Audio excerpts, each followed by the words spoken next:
In the Mojave wasteland, it is not uncommon for a legend to start with a bullet. Sometimes it's our hero's first shot, and other times it's the one meant to end them. The game was rigged from the start. Before the Courier became the symbol of change, before the Battle of Hoover Dam decided the fate of the Mojave, there was Benny, the man in the checkered suit who nearly killed the story before it even began. But Benny wasn't just another bad guy with a gun. He was slick, ambitious, and maybe, just maybe, the only person in New Vegas who saw the strip for what it truly was. Yo, what's up guys, it's Chris over at Breezy's Gaming Corner, and in today's video we're going to be breaking down the man, the myth, and the mistake that started Fallout New Vegas.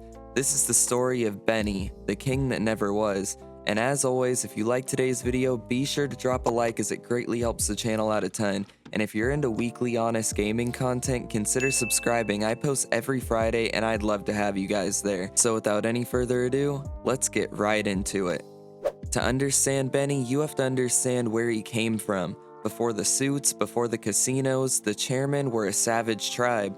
They were violent, chaotic, and ran purely off of instinct like most Mojave tribes that were around before Mr. House took over. When House came out of hibernation, he saw potential in these people. He gave them structure, culture, and a purpose. In return, they became part of his new order, the three families that would run the strip.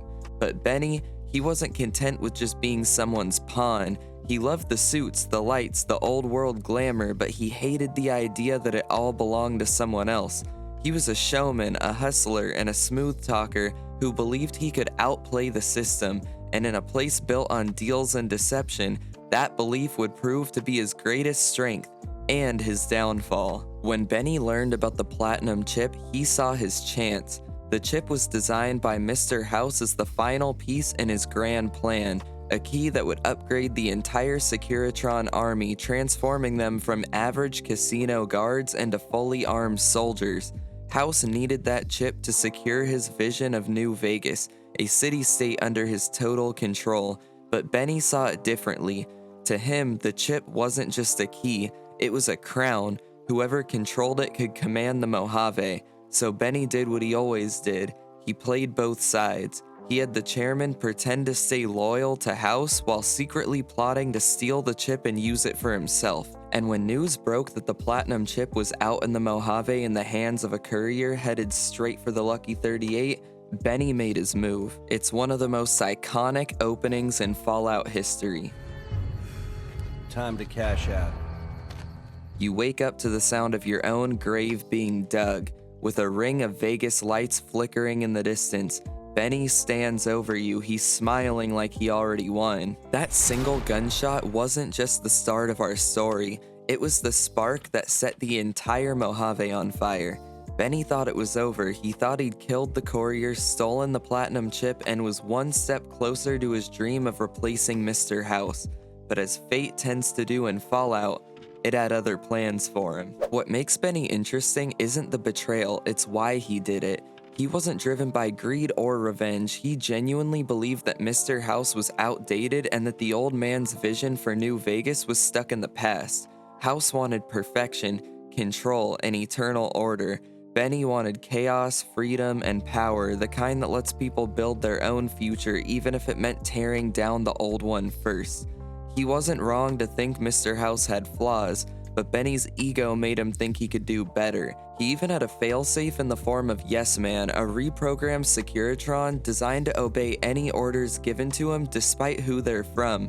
I was programmed to be helpful and answer any questions I was asked. I guess nobody bothered to restrict who I answer questions for. That was probably pretty dumb, huh? This definitely bites him in the ass later on. With Yes Man's help, Benny planned to take control of the strip, rally the tribes, and build what he called a nation once again. But like every great schemer, Benny forgot one thing: the double tap.